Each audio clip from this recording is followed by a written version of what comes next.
Hi, my name is Lori Mackenzie. I am the Executive Director of the Clayman Institute for Gender Research at Stanford University and the co-founder of the new Women's Leadership Innovation Lab. And one of the first questions I get is, what is a Women's Leadership Innovation Lab and what is gender research? So what we do at Stanford University is we try to create models of change. What kind of research do we need to investigate and find out that helps us get underneath why problems exist and then work with people in organizations to create solutions? And this is the third time Celia and I have presented together, so I'm going to enjoy it, I think, as much as you'll enjoy hearing from her as well. Oh, thank you. Okay, how about now? No. I might need some help.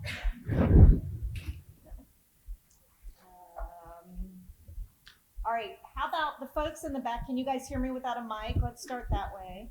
Okay, so I'm Celia Huber. I'm a senior partner at McKinsey and Company. I've been with the firm for 26 years. Most of my daytime job is serving clients, and I serve clients in the insurance and healthcare industries.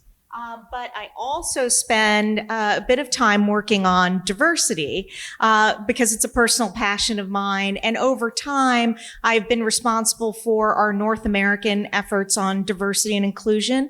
And now I occasionally get to collaborate with Lori to share some of our research. So what we thought we'd do today is I'm going to share a bit of our research. Lori's going to share a bit of the Clayman Institute's research. And then we're going to have a little bit of a coffee chat without the coffee on focusing on how to make change happen within companies. I am going to start to show you a few slides of our research. So we thought we divided this into four basic questions. What's the current level of corporate diversity? So let's start with the facts. Where do we stand today? Sally referred to a little bit of this. We're not making much progress, and I wanted to show you what that looks like. What do the experiences of specific groups tell us? And so this year, we divided our survey not just into gender, women and men, but also into different racial and ethnicities, and also looked at sexual orientation.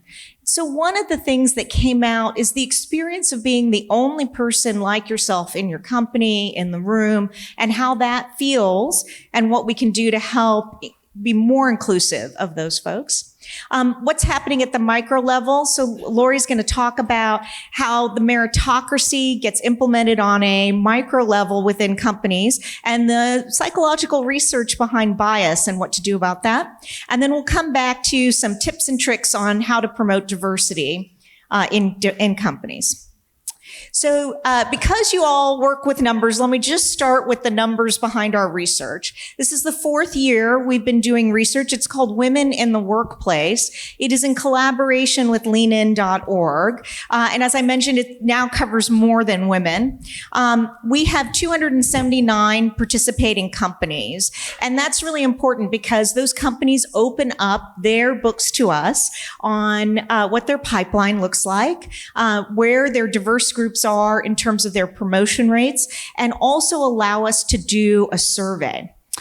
So this represents about 13 million employees in the US, and we had 64,000 people complete our survey. Again, men, women, people of color, and self-identified folks based on their sexual orientation completed the survey so that we can do some comparisons of how they feel about working in their company and how they view the workplace fairness and ability to get promotions. So let's start with the current level of corporate diversity. Now, this is a pretty busy chart, so let me just start with the basics. We have played across the top from entry level, manager, director, or senior manager, all the way up through the C-suite. And we asked those companies that participated to give us the number of people at each of those levels. Across the 279 companies, what you see if you look at the bottom, because we did a cut by gender, 48% at the entry level are women. And as you work your way up through the pipeline, you get to the C-suite, 22% at that level are women. This drop-off is pretty typical across industries. I will tell you that the drop-off in healthcare is worse. Entry level is 70%, one of the highest entry level of women in any industry. And at the tail end, we see about 30% in the C-suite.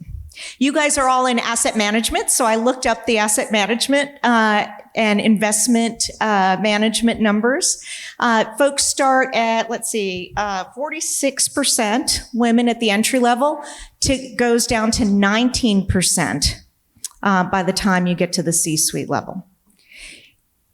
We also looked at women of color more particularly, and you can see the women of color, that's the hashtag part of the pipeline, starts at about 17%, and by the time you get to the C-suite, probably no surprise to this room, is down to 4%. And so this notion of promotion at each level is very important. Now, many people see this chart and they say, well, that's because women are opting out before they get to this promotion. It is really attrition. And we've looked at attrition 8 ways to Sunday. This is not attrition. This is the promotion level, and in particular from entry level to manager, manager to senior manager. And so let me show you some numbers on that.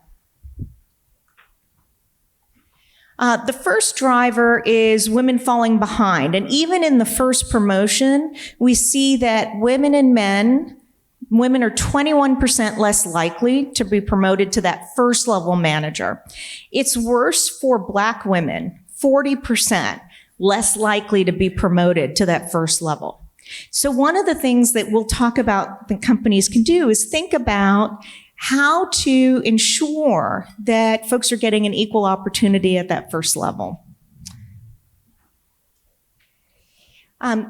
These pipelines, numbers, they really create an experience in the workplace that is very difficult for folks in diverse groups. And so I wanted to just talk a little bit about the experiences of specific groups and how those play out.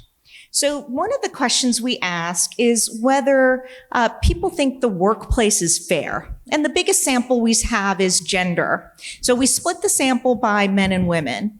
And 24% of women think that their gender has played a role in missing out on a raise, promotion. And actually our research would say it's more than probably the 24% that feel it. And only 8% of men. The same thing is true about the raises and promotion and get ahead over time. And so 29% of women believe that their gender makes it harder. Only 15% of men after they're in the pipeline that we talked about. As we look at the group of people who submitted this survey, we did make a distinction about being an only. And I want to talk to you a little bit about how we defined an only. So 20% of women said that they were the only women in the room most of the time. 45% of color said that they were the only. And 70% of lesbian women and gay men said that they were one of the onlys. This is a more common experience. Obviously, the more senior you go up the pipeline. And so senior women and people of color, as well as women in technical roles, said that they were 40% likely to be the only. Okay, so for most of you here in this room, that's not a big surprise. All of us have been the only in a room at some point in time. But why does it really matter? And so we asked a few questions about how it feels to be the only in a room. And let me just give you some of the numbers even before we get to this chart. 49% of folks that we designated only versus 32% of the non-onlys feel that their judgment is questioned on a regular basis in their work. 35% are mistaken for someone more junior.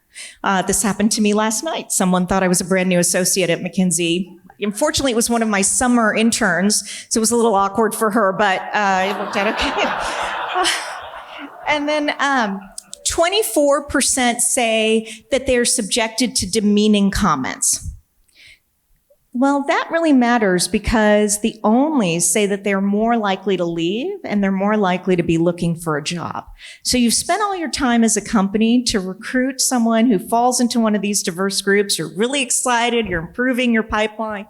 But then you put them in an environment that makes them want to look for another job almost all the time. So some of the details on this chart, the women who said that they were an only versus the men who said that they were an only, which is an interesting dichotomy, said that they were under more pressure to perform. They were more likely to be on guard, more likely to be left out. And as you look across the research, you can see how that pipeline then plays out into the feeling in the workplace of collaboration and the lack of inclusion. So recognizing the problem, and we believe this firmly, is the first step to dealing with it. And we'll talk about keeping track of the metrics of diversity in companies and which companies are doing that. In the companies that are the worst at the senior level, so less than 10% of senior people being women, nearly 45% of the men in those companies think representation is just fine. They are happy with the status quo, it's okay. And remarkably, close to a third of the women agree that it's fine. So part of this needs to be changing our expectations on what our aspiration for diversity really is. We also interview the heads of HR and CEOs to be one of the 279 companies in our data set. And 84% of what we're calling the company representatives, CEOs or chief HR officers, said diversity is really important, and they would say gender diversity is a priority for them. But most of the employees in those companies say that it's not a priority, and in fact would say that the commitment to diversity feels like lip service. There's a large portion of the group that would say, my company's not really delivering on that commitment to diversity. And so it's not just about having the commitment and taking some of the actions, but also being visible about the commitment and then the actions that you're taking. So before I just close off on the research, we've done this over 4 years, and Sally was talking about, diversity is not improving, and that is really true. Diversity is not improving. However, at the top tier of companies, the top 25% of companies in our data set, what we found was that the inbound recruiting and that first level promotion, that critical promotion that I talked to you about, is happening at proportionate rates moving forward. So men, women, people of color are equally likely to get promoted. And that is new, that we had not seen that in our data set in the previous 3 years. And so I would just leave you with, there is hope. I don't want to leave you with a negative story. And there are lots of things that companies can do if they put their mind to it. And with that, let me turn it over to Lori. Thank you.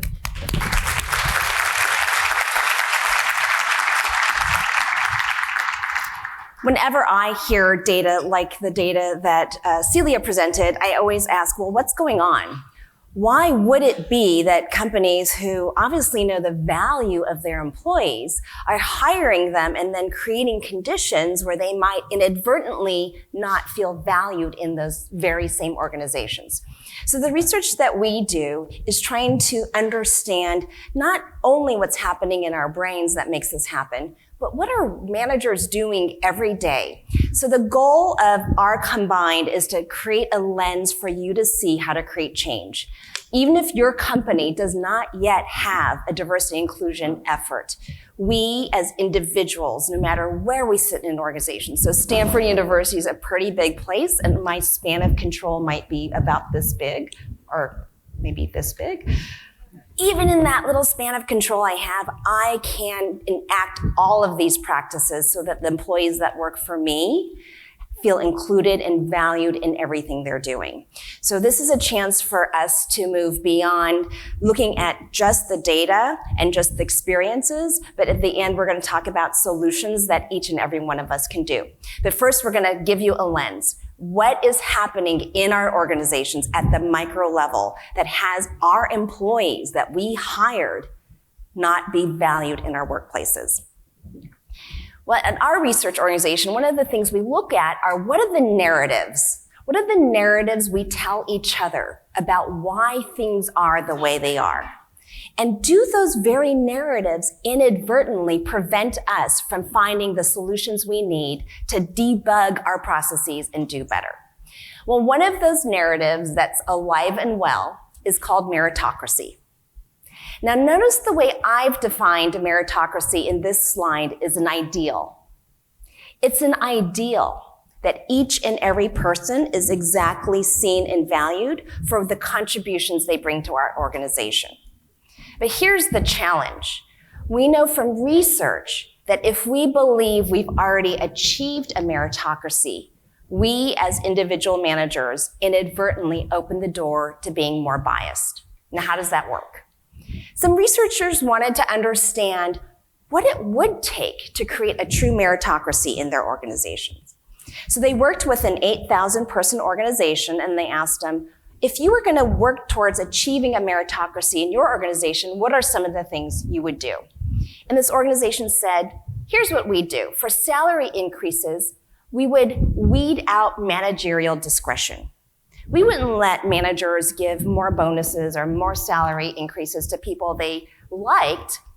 We would go through a process. We would have each manager exactly rate their employee very carefully, and then salary increases would only go to employees based on those ratings, not whether I liked you or I know you or I feel comfortable with you. So this company worked really hard and calibrated their employees and resulted in what they thought was the fairest salary increases they've ever done. Then they told those very same managers, time to give out merit bonuses, the one-time bonuses you might get. And they collected the data on the merit bonuses, and here's what they discovered.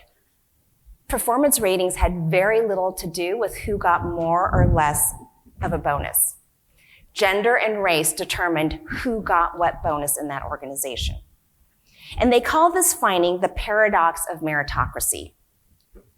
When managers work for what they believe is a meritocratic organization, they, as individual managers, stop scrutinizing